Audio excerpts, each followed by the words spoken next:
तो आज हम बात करने वाले हैं स्मार्ट मनी कॉन्सेप्ट्स के बारे में। ये बेसिकली प्राइस एक्शन एनालिसिस का ही एक एडवांस्ड वर्जन है। मतलब ये समझने का तरीका कि जो बड़े बड़े इंस्टीट्यूशनल प्लेयर्स हैं जिन्हें हम स्मार्ट मनी कहते हैं, वो आखिर मार्केट को चलाते कैसे हैं। ये एक ऐसा सवाल है जो लगभग हर ट्रेडर को परेशान करता है, खासकर शुरुआती दिनों में। एक बहुत ही बढ़िया ट्रेड सेटअप दिखता है, हम एंट्री लेते हैं और बूम, मार्केट वहीं से पलट जाता है। बहुत फ्रस्ट्रेटिंग लगता है ना? लेकिन इसके पीछे एक वजह है। जरा सोचिए, जैसा हम यहां देख सकते हैं, एक साफ सुथरा रेजिस्टेंस ब्रेकआउट होता है और ट्रेडर्स पूरे कॉन्फिडेंस के साथ बाय करते हैं। या फिर एक सपोर्ट टूटता है और सब लोग सोचते हैं कि मार्केट अब और गिरेगा और वो शॉर्ट कर देते हैं। सेटअप एकदम टेक्स्ट बुक जैसा लगता है, लेकिन अगले ही पल स्टॉप लॉस हिट हो जाता है। और सबसे अजीब बात यह है कि जैसे ही स्टॉप लॉस हिट होता है, मार्केट तुरंत यू टर्न लेकर टारगेट की तरफ भागने लगता है। अगर ऐसा लगता है कि किसी ने जानबूझकर फंसाया है, तो ये सोच शायद गलत नहीं है। अक्सर ये जो बड़ी कैंडल्स बनती हैं ना, वो इसीलिए बनती हैं क्योंकि वहां पर ढेरों स्टॉप लॉस एक साथ हिट होते हैं।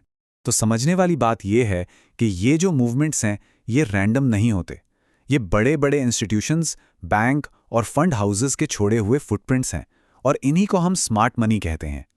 उन्हें अच्छे से पता होता है कि रिटेल ट्रेडर्स कहां पर अपनी पोजीशन बना रहे हैं और उनके स्टॉप लॉस कहां लगे हुए हैं। अब मजे की बात देखिए, इन्हीं कॉन्सेप्ट्स को सिखाने के लिए मार्केट में कुछ लोग भारी भरकम फीस चार्ज करते हैं। कुछ कोर्सेज तो डिस्काउंट के बाद भी 35,000 रुपए तक के होते हैं। और बस यही वजह है कि हम ये सब डिस्कस कर रहे हैं, ताकि वो नॉलेज जो किताबों और एक्सपीरियंस से फ्री में सीखी जा सकती है, वो सब तक पहुंचे। क्योंकि सच बताऊं, ये कोई रॉकेट साइंस नहीं है। ये बस प्राइस एक्शन को देखने का एक अलग नजरिया है, एक अलग चश्मा है। चलिए, तो अब मुद्दे पर आते हैं। हम 3 बहुत ही बेसिक कॉन्सेप्ट्स को समझेंगे जो स्मार्ट मनी एनालिसिस की नींव हैं। एक बार ये समझ में आ गए तो चार्ट्स को देखने का पूरा तरीका ही बदल सकता है। पहला और सबसे बड़ा बदलाव है सपोर्ट और रेजिस्टेंस को लाइंस की तरह नहीं, बल्कि सप्लाई और डिमांड जोन्स की तरह देखना। देखिए, पारंपरिक तरीके में हम एक पतली सी लाइन खींच देते हैं, लेकिन स्मार्ट मनी कॉन्सेप्ट सिखाते हैं कि मार्केट कभी एक लाइन पे रिएक्ट नहीं करता। वो एक पूरे एरिया, एक पूरे जोन में रिएक्ट करता है। तो जोन में सोचने से फायदा क्या है? फायदा यह है कि हम उन कंसोलिडेशन वाले ट्रैप से बच जाते हैं, जहां एक लाइन को पार करते ही ट्रेडर्स कूद पड़ते हैं खरीदने या बेचने के लिए। वहीं एक जोन हमें ये याद दिलाता है कि अरे रुको, ये पूरा एरिया बायर्स और सेलर्स के बीच की एक जंग का मैदान है, तो हमें एक क्लियर विनर का इंतजार करना चाहिए। हमारा दूसरा स्तंभ है मार्केट के स्ट्रक्चर को समझना। इसको ऐसे समझिए जैसे हम मार्केट के ट्रेंड की कहानी पढ़ रहे हैं, उसके फ्लो को समझ रहे हैं। अगर चार्ट एक कहानी है, तो स्ट्रक्चर हमें बताता है कि कहानी किस दिशा में आगे बढ़ रही है। अब इस कहानी को समझने के लिए 2 शब्द बहुत जरूरी हैं।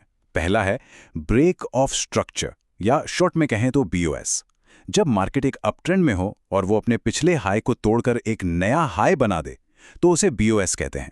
ये एक सिग्नल है कि ट्रेंड मजबूत है और अभी जारी है। और दूसरा शब्द है चेंज ऑफ कैरेक्टर, या COCH। ये तब होता है जब एक चलते हुए ट्रेंड में पहली बार कमजोरी दिखती है। मान लीजिए एक अप ट्रेंड चल रहा है, हायर हाई हायर लो बन रहे हैं, और अचानक प्राइस पिछले हायर लो के नीचे टूट जाता है। ये पहला संकेत है, पहला वार्निंग साइन है कि ट्रेंड का कैरेक्टर अब बदल सकता है और एक रिवर्सल आ सकता है। आइए इसे एक उदाहरण से समझते हैं। यहां देखिए, एक बिल्कुल साफ अप ट्रेंड है। मार्केट लगातार हायर हाई और हायर लो बना रहा है। हर बार जब प्राइस इस लाल डैश वाली लाइन की तरह पिछले हाई को तोड़ता है, तो उसे कहते हैं ब्रेक ऑफ स्ट्रक्चर, या BOS। ये एक हेल्दी, मजबूत ट्रेंड की निशानी है। लेकिन फिर यहां देखिए, प्राइस एक नया हाई बनाने में नाकाम रहता है और इसके बजाय वो घूमकर पिछले हायर लो को ही तोड़ देता है, ठीक इस जगह पर। यह है पहला संकेत, और इसी क्रिटिकल पॉइंट को हम कहते हैं चेंज ऑफ कैरेक्टर, या CHOC। ये एक तरह की चेतावनी है कि भाई अब ट्रेंड बदल सकता है, सावधान हो जाओ। तो इसका इस्तेमाल कैसे करें? बहुत आसान शब्दों में, चलती ट्रेन में चढ़ने की कोशिश मत करो। जब मार्केट पहले ही रॉकेट की तरह भाग चुका हो, तो बीच में कूदना बहुत रिस्की होता है।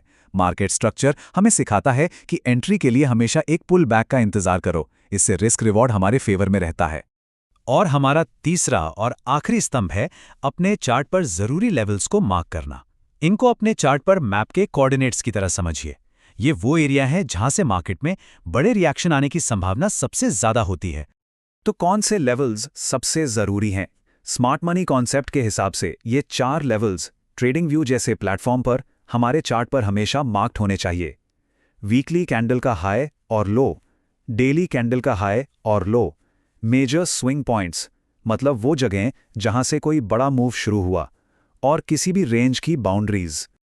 और हाँ, यहाँ एक बहुत बहुत ज़रूरी बात याद रखनी है, जब भी कोई रेंज मार्क करें तो सिर्फ कैंडल की बॉडी को नहीं, बल्कि सबसे ऊपर वाली विक से लेकर सबसे नीचे वाली विक तक पूरी की पूरी रेंज को मार्क करें। ऐसा करने से हम उन झूठे ब्रेकआउट से बच जाते हैं जहां प्राइस बस थोड़ा सा बाहर झांककर वापस अंदर आ जाता है और लोगों को ट्रैप कर लेता है। तो अब हमने इन 3 पिलर्स को अलग अलग समझ लिया है। चलिए अब इन सबको एक साथ जोड़ते हैं और देखते हैं कि ये मिलकर चार्ट्स को देखने का एक नया और पावरफुल तरीका कैसे बनाते हैं। प्रोसेस बहुत ही सिंपल है। स्टेप 1, अपने ज़रूरी लेवल्स और जोन्स को चार्ट पर मार्क करें। स्टेप 2, मार्केट के स्ट्रक्चर को पढ़ें। ये देखें कि ट्रेंड BOS के साथ कंटिन्यू हो रहा है या CHOCH बनाकर बदलने का सिग्नल दे रहा है। और स्टेप 3, अपने मार्क किए हुए जोन्स पर प्राइस के रिएक्शन का इंतजार करें और उसके हिसाब से अपना प्लान बनाएं। ये समझना बहुत ज़रूरी है कि स्मार्ट मनी कॉन्सेप्ट्स का मतलब ये नहीं है कि हम पारंपरिक प्राइस एक्शन को भूल जाएं। बिल्कुल नहीं, बल्कि ये उसे और बेहतर बनाने का, उसे अपग्रेड करने का एक तरीका है। ये हमें पर्दे के पीछे चल रही कहानी को और ज़्यादा गहराई से समझने में मदद करता है।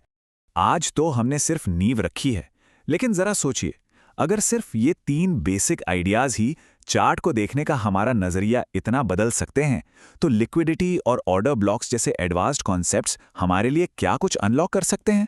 मार्केट को समझने की ये जर्नी तो असल में यहीं से शुरू होती है।